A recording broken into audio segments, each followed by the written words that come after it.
ಸ್ನೇಹಿತರೆ, ನ್ಯೂಸ್ 12 ಕನ್ನಡಕ್ಕೆ ತಮಗೆ ಸ್ವಾಗತ. ಸ್ನೇಹಿತರೆ, ಈ ಗಾದೆಯನ್ನು ತಾವೆಲ್ಲರೂ ಕೇಳೇ ಇರ್ತೀರಿ. ಹಲ್ಲಿದ್ದವರಿಗೆ ಕಡ್ಲೆ ಇಲ್ಲ, ಕಡ್ಲೆ ಇದ್ದವರಿಗೆ ಹಲ್ಲಿಲ್ಲ ಎನ್ನುವ ಗಾದೆ ಮಾತು.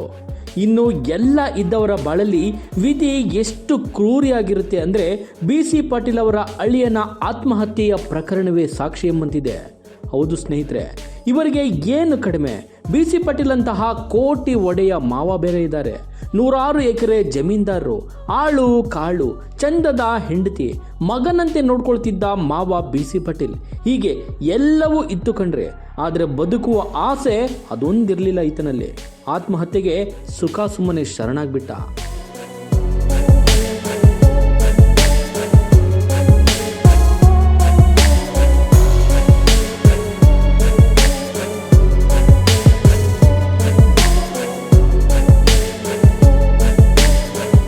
ಇಷ್ಟಕ್ಕೂ ಇಂದು ಆತ್ಮಹತ್ಯೆಗೆ ಶರಣಾಗಿರುವ BC ಪಾಟೀಲ್ ಅಳಿಯ ದೂರದ ಸಂಬಂಧಿಯೇನೂ ಅಲ್ಲ.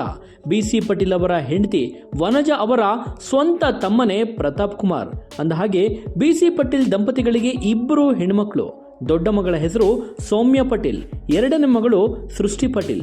ಮೊದಲನೇ ಮಗಳನ್ನು ಈಗ ಆತ್ಮಹತ್ಯೆಗೆ ಶರಣಾದ ಪ್ರತಾಪ್ಗೆ ಕೊಟ್ಟು 2008ರಲ್ಲಿ ಮದುವೆ ಮಾಡಿದ್ರು. ಎರಡನೇ ಮಗಳು ಸೃಷ್ಟಿ ಪಾಟೀಲ್, ಸುಜಯ್ ಎಂಬಾತ ಗರಡಿ ಚಿತ್ರದಲ್ಲಿ ವಿಲನ್ ಪಾತ್ರ ಮಾಡಿದ್ರು. ಆತನಿಗೆ ಕೊಟ್ಟು ಮದುವೆ ಮಾಡಿದ್ರು. ತುಂಬು ಕುಟುಂಬ ಕಣ್ರೆ. ಆಗ್ಲೇ ಹೇಳಿದಂತೆ ದುಡ್ಡಿಗೇನು ಬರವಿಲ್ಲ, ಕೋಟಿಗಟ್ಟಲೆ ಕೊಳೆಯುವಷ್ಟು ಹಣ ಇದೆ. ಆದರೆ ನೆಮ್ಮದಿ ಎಂಬುದು ಈ ಸಂಸಾರದಲ್ಲಿ ಇರಲಿಲ್ಲ. ಇದೇ ಕಾರಣಕ್ಕೆ ಪ್ರತಾಪ್ ಕುಮಾರ್ ಆತ್ಮಹತ್ಯೆ ಮಾಡಿಕೊಂಡ್ರು ಎನ್ನುವ ಸುದ್ದಿ ಸ್ವತಃ BC ಪಾಟೀಲ್ ಅವರೇ ಹೇಳ್ಕೊಂಡಿದ್ದಾರೆ. ಅದು ಏನು ಅನ್ನೋದನ್ನು ಹೇಳ್ತೀನಿ. ಅದಕ್ಕೂ ಮುಂಚೆ ಪ್ರತಾಪ್ ಹೇಗೆ ಆತ್ಮಹತ್ಯೆಗೆ ಶರಣಾದರು ಅನ್ನೋದನ್ನ ತೋರಿಸ್ತೀವಿ ನೋಡಿ ಸ್ನೇಹಿತರೆ.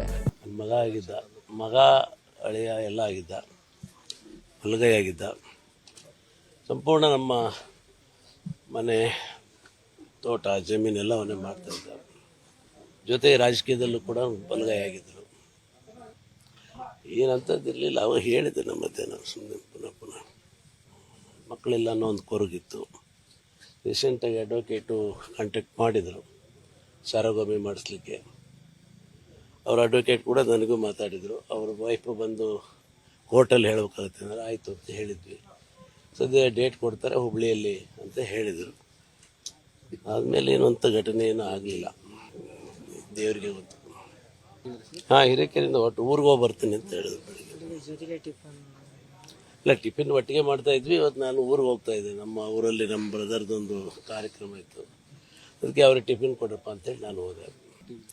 ಫಿಸಿಕಲಿ ಬಿಟ್ಟಿದ್ರು.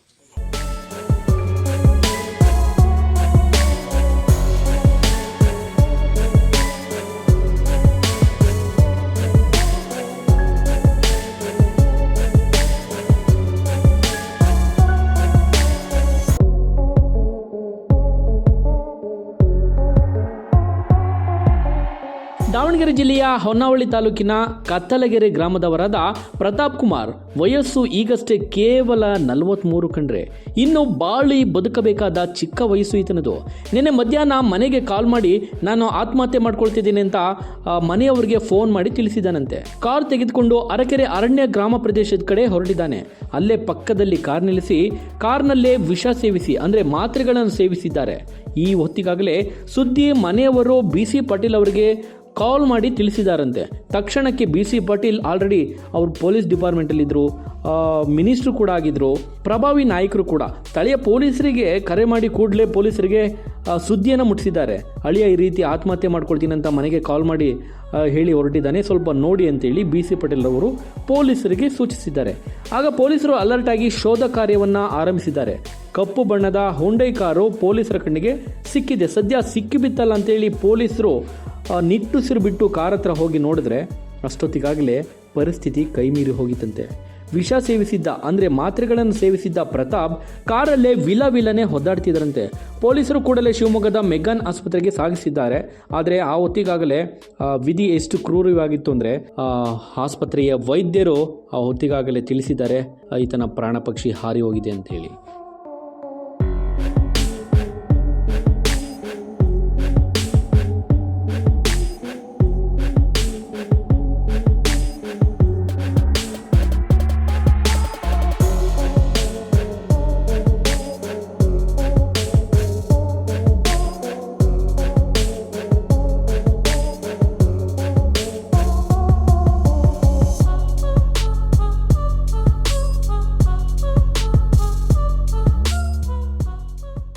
ಈಗ ಆತ್ಮಹತ್ಯೆಗೆ ಶರಣಾಗಿರುವ ಪ್ರತಾಪ್ ಅವರು ತಮ್ಮ ಮಾವ ಪಾಟೀಲ್ ಅವರ ಹುಟ್ಟೂರು ಹಾವೇರಿ ಜಿಲ್ಲೆಯ ಹಿರೇಕೆರೂರಿನಲ್ಲಿ ಗುತ್ತಿಗೆದಾರನಾಗಿ ಕೆಲಸ ಮಾಡ್ತಿದ್ರಂತೆ. ಅಷ್ಟೇ ಅಲ್ಲದೆ BC ಪಾಟೀಲ್ ಅವರ ಬಹುತೇಕ ರಾಜಕೀಯೇತರ ಕೆಲಸ ಕಾರ್ಯಗಳು ಏನಿತ್ತಲ್ಲ ಅದೆಲ್ಲವನ್ನು ಕೂಡ ಪ್ರತಾಪ್ ಅವರೇ ನೋಡ್ಕೊಳ್ತಿದ್ರು. BC ಪಾಟೀಲ್ ಅವರ ಹೆಂಡತಿಯ ಸ್ವಂತ ತಮ್ಮ ಆದ್ದರಿಂದ ಮಗನಂತೆ ಇವರನ್ನು ಎಲ್ಲರೂ ಕೂಡ ತುಂಬ ವಿಶ್ವಾಸದಿಂದ ನೋಡ್ಕೊಳ್ತಿದ್ರು. 2008ರಲ್ಲಿ ಪ್ರತಾಪ್ಗೆ BC ಪಾಟೀಲ್ರು ತಮ್ಮ ದೊಡ್ಡ ಮಗಳು ಸೌಮ್ಯ ಪಾಟೀಲ್ ಜೊತೆ ಮದುವೆ ಮಾಡಿಸಿದ್ರು. ಪ್ರಾರಂಭದಲ್ಲಿ ನೆಮ್ಮದಿಯೊಂದಿಗೆ ಹಿರೇಕೆರೂರಿನಲ್ಲಿ ದಂಪತಿಗಳು ವಾಸ ಮಾಡ್ತಿದ್ರು. BC ಪಾಟೀಲ್ ಅವರ ಸುಮಾರು 90 ಎಕರೆ ಕೃಷಿ ಭೂಮಿ ಮತ್ತು ಮನೆ ಸೇರಿ ಹಲವು ವ್ಯವಹಾರಗಳನ್ನು ಬಹುತೇಕ BC ಪಾಟೀಲ್ರ ಎಲ್ಲ ವ್ಯವಹಾರಗಳನ್ನು ಈ ಪ್ರತಾಪ್ ಅವರೇ ನೋಡ್ಕೊಳ್ತಿದ್ರಂತೆ. ಏನು ನೋಡ್ಕೊಳ್ತಿದ್ರೆ ಏನು ಪ್ರಯೋಜನ? ಎಷ್ಟು ಹಣ ಇದ್ದರೆ, ಎಷ್ಟು ಕೋಟಿ ಇದ್ದರೆ ಏನು ಪ್ರಯೋಜನ? ಮದುವೆ ಆಗಿತ್ತು, ಆದರೆ ಈ ದಂಪತಿಗಳಿಗೆ ಪಾಪ ಅದೊಂದು ಕೊರಗಿತ್ತಂತೆ. ಮದುವೆ ಆಗಿ ಎಷ್ಟೇ ವರ್ಷ ಆಗಿದ್ರೂ ಕೂಡ ಈ ದಂಪತಿಗಳಿಗೆ ಮಕ್ಕಳಿಲ್ಲ. ಆ ಕಾರಣಕ್ಕಾಗಿ ಪ್ರತಾಪ್ಗೆ ಸದಾ ಯಾವಾಗಲೂ ಮಕ್ಕಳಿಲ್ಲ ಎನ್ನುವಂತಹ ಕೊರಗಿತ್ತು. ಇದೇ ಕಾರಣಕ್ಕೆ ಮನನೊಂದ ಪ್ರತಾಪ್ ಕೆಲ ವರ್ಷಗಳಿಂದ ಕುಡಿತಕ್ಕೆ ದಾಸನಾಗಿ ಹೋಗಿದ್ರಂತೆ. ಇದರಿಂದ ಮನೆಯವರೆಲ್ಲ ತುಂಬ ಡಿಸ್ಟರ್ಬ್ ಆಗಿದ್ರು, ನೆಮ್ಮದಿಯನ್ನು ಕಳ್ಕೊಂಡಿದ್ರು. ಅಳಿಯನನ್ನು ದಾರಿಗೆ ತರಲು BC ಪಾಟೀಲ್ ಮತ್ತು ವನಜಾ ಅವರ ಸ್ವಂತ ತಮ್ಮ ಆಗಿರೋದ್ರಿಂದ ಇವರಿಬ್ಬರು ಕೂಡ ದಂಪತಿಗಳು ತುಂಬ ಇನ್ನಿಲ್ಲದಂತಹ ಹರಸಾಹಸ ಮಾಡಿದರು. ಕುಡಿತದ ಚಟ ಬಿಡಿಸಲು ಪ್ರತಾಪ್ ಅವರನ್ನು ಬೆಂಗಳೂರಿನ ಡಿ-ಅಡಿಕ್ಷನ್ ಸೆಂಟರ್ಗೂ ಕೂಡ ಸೇರಿಸಿದರು. ಅಂದರೆ ಕುಡಿತದ ಚಟವನ್ನು ಬಿಡಿಸುವಂತಹ ಸೆಂಟರ್ ಆಗಿರುತ್ತೆ ಇದು. ಆಗ ಸುಧಾರಿಸ್ಕೊಂಡ್ರು ಪ್ರತಾಪ್ ಎಂದಿನಂತೆ ಸಂಸಾರ ಸಾಗಿಸೋದಕ್ಕೆ ಮತ್ತು ಎಂದಿನಂತೆ BC ಪಾಟೀಲ್ ಅವರ ವ್ಯವಹಾರಗಳನ್ನು ನೋಡಿಕೊಳ್ಳೋದಕ್ಕೆ ಪ್ರಾರಂಭ ಮಾಡಿದ್ದಾರಂತೆ. ಈ ಮಧ್ಯೆ ನಿನ್ನೆ ನಡೆಯಬಾರದ ಘಟನೆಯೊಂದು ನಡೆದು ಹೋಗ್ಬಿಟ್ಟಿದೆ ಸ್ನೇಹಿತರೆ. ಮಧ್ಯಾಹ್ನ ಸುಮಾರು 1:15 ಅಂತ ಕಾಣುತ್ತೆ. ಈ ವೇಳೆಗಾಗಲೇ ಆತ ಮನೆಗೆ ಕಾಲ್ ಮಾಡಿ ನಾನು ಈ ರೀತಿ ಮಾತ್ರೆ ಸೇವಿಸ್ತಾ ಇದ್ದೀನಿ, ಆತ್ಮಹತ್ಯೆಗೆ ಶರಣಾಗ್ತಾ ಇದ್ದೀನಿ ಅಂತೇಳಿ ಯಾವಾಗ ತಿಳಿಸ್ತಾರೆ. ಆಗ BC ಪಾಟೀಲ್ ಅವ್ರಿಗೆ ಸುದ್ದಿ ಮನೆಯಿಂದ ಹೋಗುತ್ತೆ. ಆಗ BC ಪಾಟೀಲ್ರು ಕೂಡ ಪಾಪ ತುಂಬ ಪ್ರಯತ್ನ ಪಡ್ತಾರೆ ಅಳಿಯನನ್ನು ಉಳಿಸ್ಕೊಡೋದಕ್ಕೆ. ಪೊಲೀಸರಿಗೆ ಕೂಡಲೇ ವಿಷಯವನ್ನು ತಿಳಿಸ್ತಾರೆ. ಪೊಲೀಸರು ಕೂಡ ಅಳಿಯ ಪ್ರತಾಪ್ ಇರುವಂಥ ಕಾರನ್ನು ಕೂಡ ಶೋಧ ಮಾಡ್ತಾರೆ. ಆದರೆ ಏನೇ ಶೋಧ ಮಾಡಿದರೂ ಕೂಡ ವಿಧಿ ಇವರ ಒಂದು ಬದುಕಲ್ಲಿ ಕ್ರೂರಿಯಾಗಿತ್ತು. ಅಲ್ಲಿಗೆ ಪರಿಸ್ಥಿತಿ ಕೈಮೀರಿ ಹೋಗಿತ್ತು. ಪೊಲೀಸರು ನೋಡೋ ಹೊತ್ತಿಗೆ ಪ್ರತಾಪ್ ವಿಷ ಸೇವಿಸಿ ವಿಲವನ್ನೇ ಹೊದ್ದಾಡ್ತಿರೋ ಪ್ರಾಣ ಪಕ್ಷಿ ಪೊಲೀಸರು ಆಸ್ಪತ್ರೆಗೆ ಸಾಗಿಸೋ ಹೊತ್ತಿಗೆ ಪ್ರಾಣ ಪಕ್ಷಿ ಹಾರೋಗಿತ್ತು. ಇದೀಗ ಕುಟುಂಬಸ್ಥರ ಆಕ್ರಂದನ ಮುಗಿಲು ಮುಟ್ಟಿದೆ. ಇನ್ನು BC ಪಾಟೀಲ್ ಅವರ ಅಳಿಯ ಪ್ರತಾಪ್ ನಿಧನಕ್ಕೆ ರಾಜ್ಯ BJP ಅಧ್ಯಕ್ಷರು ಸೇರಿದಂತೆ BY ವಿಜಯೇಂದ್ರ, ಸಂಸದ BY ರಾಘವೇಂದ್ರ ಸೇರಿದಂತೆ ಮತ್ತಿತರರು ಸಂತಾಪವನ್ನು ಸೂಚಿಸಿದ್ದಾರೆ.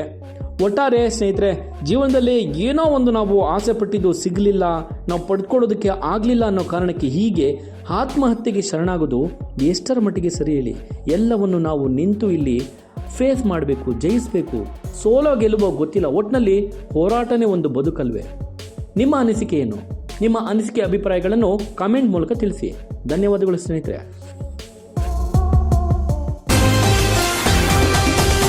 TV12 ಕನ್ನಡ, ಇದು ಕನ್ನಡಿಗರ ಧ್ವನಿ.